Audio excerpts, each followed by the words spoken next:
श्री कृष्ण ने महाभारत में पांडवों का साथ दिया। और वो क्यों दिया? क्योंकि वो धर्म की राह पर थे। भले ही वो 5 थे, लेकिन श्री कृष्ण को विश्वास था कि जो व्यक्ति धर्म के रास्ते पर चलेगा उसकी विजय सुनिश्चित होती है। कौरव संख्या में उनसे बहुत ज्यादा थे, लेकिन फिर भी वो जीत ना पाए।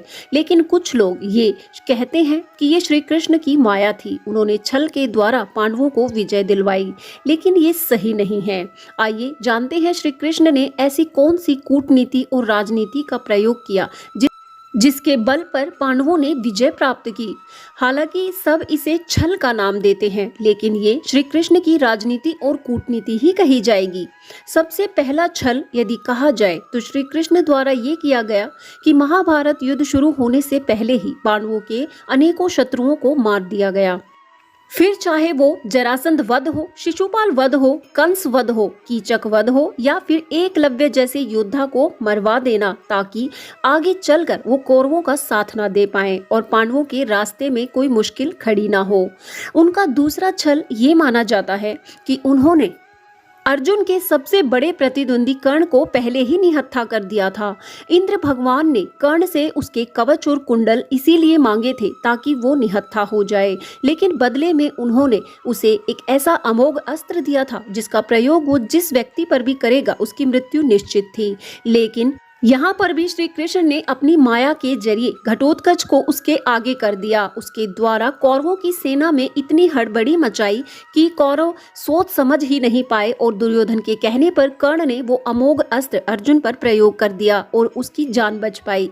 इस प्रकार श्री कृष्ण की इस राजनीति को भी छल का नाम ही दिया जाता है। तीसरा छल जो उन्होंने किया वो गुरु द्रोण के साथ किया। सब जानते थे कि गुरु द्रोण के रहते पांडव विजय नहीं हो सकते, इसलिए श्री कृष्ण ने ये उपाय निकाला कि क्योंकि गुरु द्रोण अपने पुत्र अश्वत्थामा से बहुत प्रेम करते हैं, इसलिए उसकी मृत्यु की खबर सुनकर वो अपने आप को निहत्था कर देंगे। ऐसा भीम के द्वारा मालव नरेश के हाथी अश्वत्थामा को मारकर किया गया और भीम ने गुरु द्रोण से जाकर कहा कि मैंने आपके पुत्र का वध कर दिया है, लेकिन गुरु द्रोण ने ये कहकर कि मैं युधिष्ठिर के अलावा किसी और पर यकीन नहीं करूंगा जब तक वो नहीं कहेगा। तब श्री कृष्ण के कहने पर युधिष्ठिर ने भी उस दिन असत्य बोल दिया और तब गुरु द्रोण ने ये समझकर कि उनके पुत्र की मृत्यु हो गई है अपने आप को निहत्था कर डाला और द्रौपदी के भाई दुष्टद्युम्न ने मौका देखकर उनका शीश काट दिया। इस प्रकार ये श्री कृष्ण का छल ही कहा गया।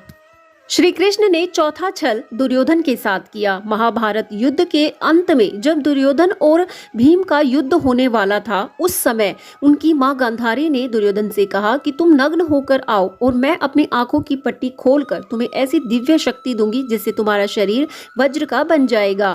और दुर्योधन ऐसा करने ही वाला था कि श्री कृष्ण ने अपनी माया खेली। उन्होंने दुर्योधन से कहा कि ये तो समाज की लोकलाज के विरुद्ध है जो एक पुत्र अपनी मां के सामने नग्न होकर जा रहा है। ये सुनकर दुर्योधन ने अपने मुख्य अंग पर पत्ते लपेट लिए थे, जिसके कारण उसका वो हिस्सा वज्र का नहीं हो पाया था और भीम ने इसी का फायदा उठाकर उसकी जंघा पर वार किया, जिससे उसकी मृत्यु संभव हो सकी थी।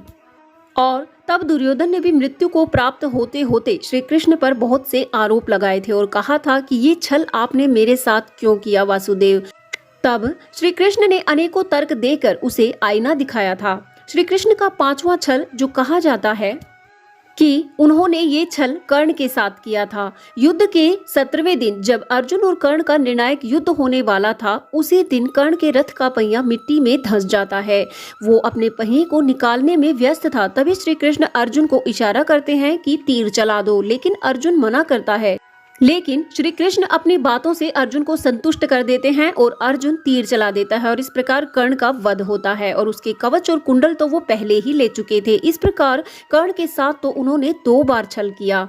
इस प्रकार श्री कृष्ण ने महाभारत युद्ध में कूटनीति और राजनीति का इस प्रकार प्रयोग किया था।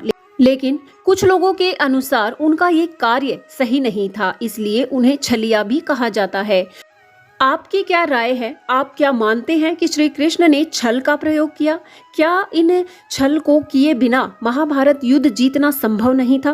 क्या पांडवों में अपना युद्ध कौशल या बुद्धि नहीं थी जो श्री कृष्ण ने इस प्रकार की राजनीति का प्रयोग किया? अपने विचार कमेंट बॉक्स में जरूर साझा करें। वीडियो अगर पसंद आया है तो वीडियो को लाइक शेयर जरूर कीजिएगा और ऐसे ही ज्ञानवर्धक वीडियोस के लिए चैनल से जरूर जुड़े, इसे सब्सक्राइब जरूर करें। जय श्री कृष्णा।